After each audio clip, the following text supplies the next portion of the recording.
To find the solution for this system of equations with three different variables, you can find the solution using the elimination method.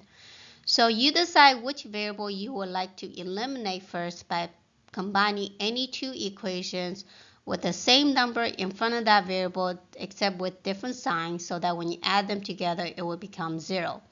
So for us, we are going to eliminate z first. So the second equation has 5z. So for the first equation, in order to have negative 5z, I need to multiply everything by negative 5. So now my equation becomes negative 10x minus 10y minus 5z equals to negative 30. And then I'm just going to rewrite the second equation. So negative 10x minus y plus 5z equals to negative 5. When I add these two equations together, my z's are gone. So I'm just adding my x's and the y's. So I have negative 20x minus 11y equals to negative 35. And you're going to combine another two equations together again and eliminate that same variable that you were trying to do earlier. So this time I'm going to combine the first and the third equation. So here again we have positive 3z. So this one I need to have negative 3z. So this time I need to multiply everything by negative 3.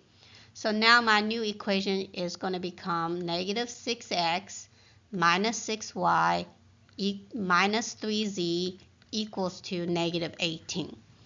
And we just need to rewrite the third equation, ax plus 4y plus 3z equals to 6.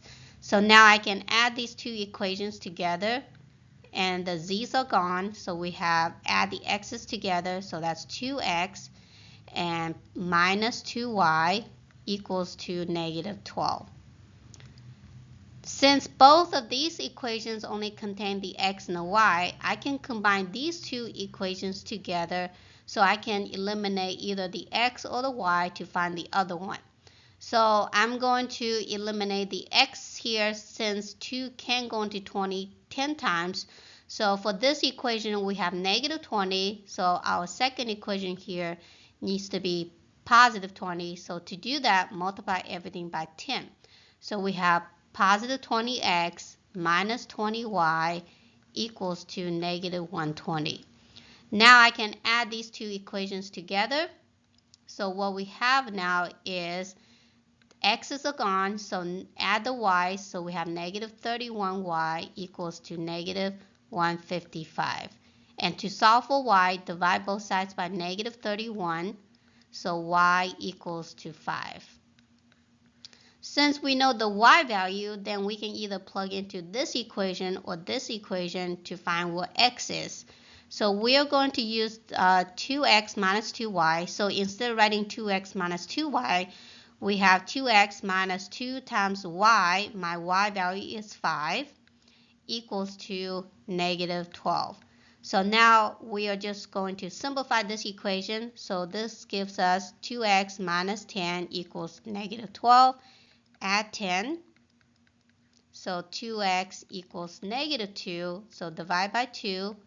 X equals to negative 1. And the last variable we need to find is the z.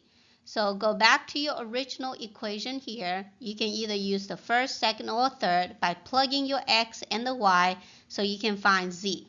So we are going to use our first equation. So we have 2 times x plus 2 times y plus z equals to 6.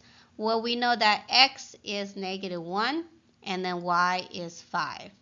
So this will give us negative 2 plus 10 plus z equals to 6. And the negative 2 plus 10 is 8 plus z equals 6. To solve for z, subtract 8 on both sides. So therefore z equals to negative 2.